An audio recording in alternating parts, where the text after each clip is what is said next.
There's a quiet exhaustion that comes from being the one who always gives. Not the kind of tired that sleep can fix, but the kind that settles deep in your chest. The kind you carry with a brave face while whispering to yourself, "I'll be fine, just one more thing, just one more person." Overgiving often looks noble from the outside, but when you look closely, it's usually not rooted in pure generosity. It's rooted in fear, protection, and old emotional patterns. Many people who overgive aren't doing it because they have endless energy or because their compassion is overflowing. They're doing it because somewhere along the way, they learned that being useful, helpful, or endlessly available is the safest way to belong. Overgiving becomes a strategy, a way to avoid rejection, conflict, or the possibility of feeling unworthy. It becomes a mask that looks like kindness but hides deep exhaustion, resentment, and loneliness. The truth is that real generosity requires freedom. It comes from choice, not obligation, from desire, not pressure. But overgiving comes from a place of I must, I should, or if I don't, something bad will happen. It's less about offering love and more about preventing disappointment. Many people who overgive grew up in environments where affection was conditional, where approval depended on behavior, or where peace was maintained by taking care of everyone else's emotions. So they learned to anticipate needs before anyone asked. They learned to keep the peace at the cost of themselves. They learned to shrink their needs because asking felt dangerous or burdensome. Over time, this becomes automatic. Giving becomes the armor they wear to feel safe. Overgiving is also a way to avoid vulnerability. When you're the one who always gives, always supports, always helps, you don't have to reveal your needs. You don't have to let anyone see your soft spots or your limitations. You stay in control, but that control comes with a painful cost. No one can show up for you if you never allow it. And deep down, overgivers often feel invisible, not because people don't care, but because they made it impossible for others to see what they truly need. It's important to understand that overgiving, despite its appearance, is a form of self-neglect. When you give beyond your emotional capacity, when you say yes while your body screams no, when you stretch yourself thin so others can feel comfortable, you abandon yourself. You silence your needs, your rest, your peace. And slowly, you begin to disappear on the way to everyone else's expectations. True generosity is different. It requires boundaries, honesty, and balance. It requires giving from a place of fullness, not fear. It requires knowing that your worth is not tied to your usefulness. Real generosity is saying, I choose to give because I want to, not I give because I'm terrified of what happens if I don't. Real generosity honors both people, you and the person you're giving to. Breaking the cycle begins with recognizing the truth.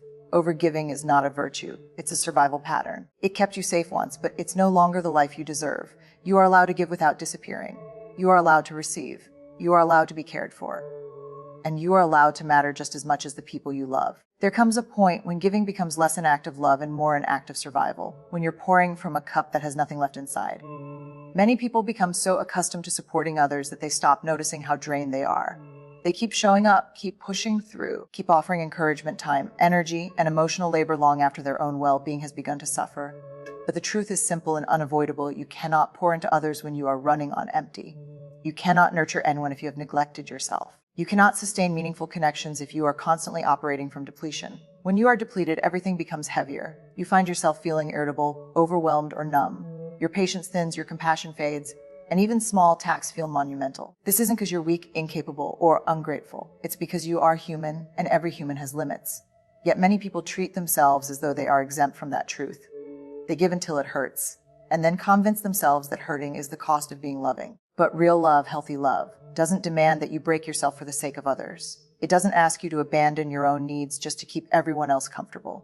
When your inner world is exhausted, the things you offer others become diluted. Instead of giving joyfully, you give resentfully. Instead of offering support, you offer fragments of attention. Instead of bringing presence, you bring exhaustion disguised as strength. Emotional burnout is not a badge of honor. It's a signal that your body and heart are asking for care, rest, and restoration. Ignoring that signal doesn't make you more compassionate, it makes you more fragile. It's important to understand that rest is not selfish. Stepping back to recharge is not abandonment. Prioritizing your own well-being is not betrayal. In fact, taking care of yourself is an investment in every relationship you have. When you're rested, you show up more fully. When you're whole, your love is richer. When your cup is filled, what you offer others comes from a place of abundance, not emptiness. Self-care is not just bubble baths or moments of escape. It's deeper than that. It's giving yourself permission to say no. It's setting boundaries that protect your energy. It's listening to your exhaustion instead of silencing it. It's acknowledging that you matter too, that your emotional landscape deserves tending, your body deserves rest, your heart deserves gentleness. And most importantly, it's allowing yourself to receive support rather than always being the one who provides it. You're not failing anyone by refilling your cup.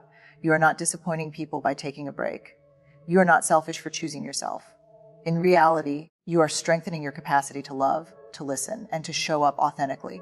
You cannot give what you do not have, and you cannot sustain relationships if you've abandoned yourself. When you care for your own well-being, you don't diminish your ability to give. You elevate it. You become someone who pours from wholeness, not from sacrifice. For so many people, caring for others comes naturally while caring for themselves feels foreign, uncomfortable, or even undeserved. You might instinctively rush to support a friend, comfort who's hurting, or step in when someone needs help, yet struggle to extend that same kindness inward. But the truth is that you deserve the same care, attention, and tenderness you so willingly offer to everyone else. Your compassion is not meant to be a one-way street. You were never meant to be the exception to your own gentleness. There's a quiet belief many overgivers carry, when they rarely speak out loud, that their worth depends on being useful. They fear that if they stop giving, stop fixing, or stop holding everything together, the people around them might drift away. So they care endlessly for others while neglecting themselves. They stay up late comforting someone else, but don't allow themselves to rest when they're exhausted. They give grace to others, but criticize themselves harshly for even the smallest mistakes. They make space for needs of everyone else, but feel guilty for having needs of their own. And slowly, without realizing it, they begin to believe that their value exists only in what they provide. But care is not something you earn. Care is something every person deserves simply because they are human. You deserve rest. You deserve encouragement. You deserve someone asking, "How are you really?" with the intention of listening deeply. You deserve compassion, you're struggling, understanding when you're overwhelmed, and grace when you make mistakes. Taking care of yourself does not diminish the care you offer others. It enhances it. You cannot sustain generosity if you are constantly drained, and you cannot show up fully if you've made yourself invisible in your own life. Learning to offer yourself care is not selfish, it's healing. It requires unlearning old stories, beliefs that told you your needs were secondary, inconvenient, or less important. It requires acknowledging that you are worthy of love even when you're not giving anything. It requires shifting from self-sacrifice to self-honoring. This shift doesn't happen all at once. It happens through small, intentional choices. It begins with listening to your feelings without dismissing them. It begins with asking yourself what you need instead of pushing through every moment on sheer willpower. It begins with treating your inner world with the same softness you offer to the people you cherish. Self-care is not indulgence. It's maintenance, it's nourishment, it's a quiet promise you make to yourself, I matter too. When you start honoring your needs, something powerful happens. You begin to feel more grounded, more present, more whole. And from that place, the care you offer others becomes richer, healthier, and more sustainable. You no longer give from emptiness, you give from balance. You no longer give to prove your worth, you give because it flows naturally. You deserve comfort, deserve peace. You deserve gentleness. You deserve support. And the moment you begin offering yourself the same care you ought to others, you step into a life where your well-being is no longer an afterthought but a priority. You deserve nothing less. Boundaries are often misunderstood as walls, rigid barriers that push people away or signal selfishness. But in reality, boundaries are expressions of honesty and self-respect. They are the quiet lines that protect your energy, your peace, and your emotional well-being. For people who tend to overgive or overextend themselves, boundaries can feel uncomfortable, even threatening, because they challenge years of conditioning that taught you your value lies in being endlessly available. Yet the truth is simple. Boundaries are not a rejection of others. They are an affirmation of yourself. Many people struggle with boundaries because they fear disappointing others. Saying no feels like letting people down. Stepping back feels like abandonment. Prioritizing your needs feels like betrayal. But these fears are rooted in a misunderstanding of what healthy relationships look like. Real connection does not depend on your constant sacrifice. Real relationships are not strengthened by you betraying your own limits to keep someone else comfortable. If people only value you when you never say no, they don't value you. They value your compliance. Boundaries are essential because they define where you end and where someone else begins. They remind you that your time, your energy, your emotions, and your capacity are not infinite resources for others to freely consume. Without boundaries, resentment grows quietly. You begin to feel drained, unseen, or taken advantage of. Not because you don't care, but because you've given beyond what your spirit could sustain. Boundaries prevent that slow erosion. They allow you to give from a place of choice, not obligation. Setting boundaries doesn't mean you stop caring. It means you care with clarity. It means you recognize your needs matter as much as anyone else's. It means you trust yourself enough to say, this is what I can offer, and this is where I have to step back. Boundaries bring truth into relationships. They create space for healthier communication instead of silent resentment. They make room for balance instead of imbalance, reciprocity instead of depletion. Boundaries also teach others how to treat you. When you consistently say yes to everything, you unintentionally teach people that you have no limits. When you allow your time to be stretched or your energy to be drained, others may assume you're fine because you've made it look effortless. But when you start establishing boundaries, you're sending a new message. My well-being matters. My time, emotional health matters. Healthy people will respect that message. Only those who benefit from your self-neglect will resent it. The most important thing to remember is that boundaries are an act of self-love. They are a declaration that you refuse to abandon yourself for the sake of approval. They allow you to protect what is precious inside you, your joy, your peace, your energy, so that you can show up in your life with authenticity instead of exhaustion. Boundaries don't diminish your capacity to love, they make your love sustainable. They don't close the door on connection, they make connection healthier. And they don't make you selfish, they make you whole. For many people, being the one who receives support feels far more vulnerable than being the one who offers it. Giving help feels safe. It keeps you in control, maintains your sense of usefulness, and protects you from the discomfort of being seen in your struggle. But receiving support requires something deeper. It asks you to open the door to your own humanity. It asks you to let others witness your imperfections, your limits, your tired days, your moments of, I can't do this alone. And because of that, receiving support is a sign of weakness. It is an extraordinary act of strength.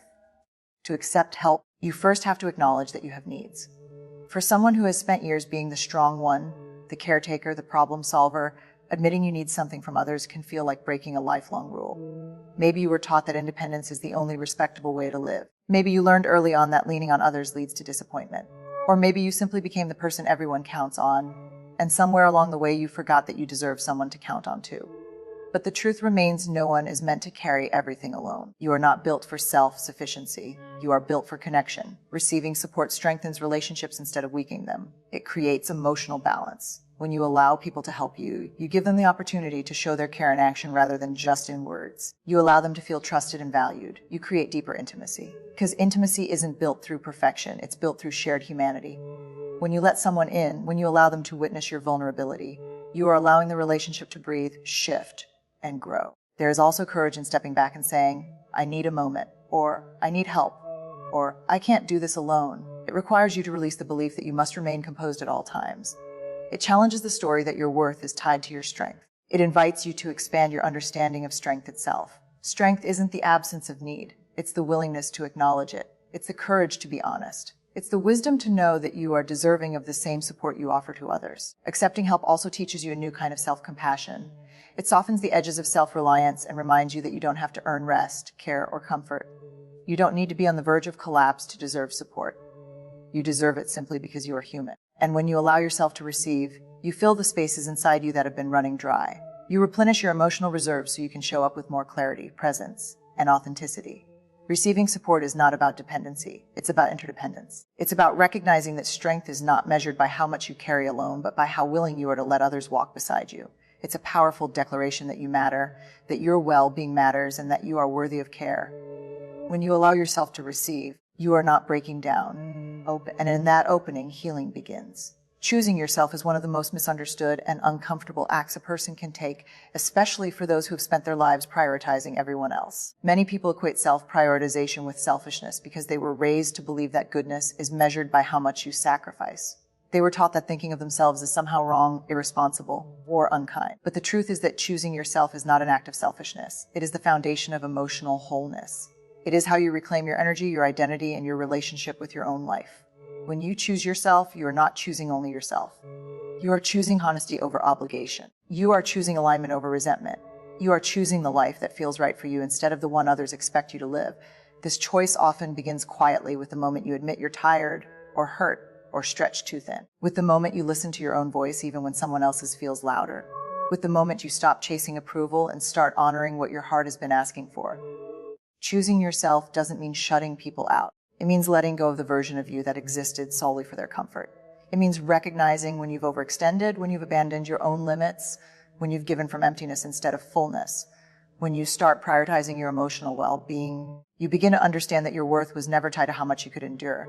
You begin to see that every time you choose what supports your peace, you are building a more grounded, more authentic, more whole version of yourself. There is nothing selfish about wanting peace. There is nothing selfish about needing rest.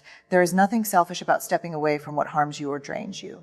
What's truly harmful is abandoning yourself again and again and then being easy agreeable or endlessly giving. When you choose yourself, you are breaking a pattern that says your needs don't matter. You are rewriting a story that told you your only role was to serve others. And you are reclaiming the truth that your life is your own. Wholeness is what happens when you begin making decisions that align with your values, your needs, and your emotional health. It's what happens when you stop shrinking to fit into spaces that no longer support who you are. It's what happens when you listen inward instead of outward. And from that place of wholeness, everything in your life becomes healthier.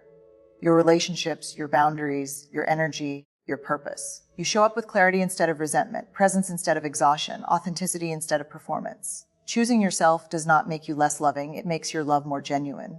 It doesn't limit your capacity to give, it protects it. It doesn't take you away from others, it brings you back to yourself. And when you are rooted in who you truly are, you have more to offer the world, not less. You are not selfish for choosing yourself, you are brave, you are healing. You are stepping into a life where your well-being matters. And that is the path to wholeness.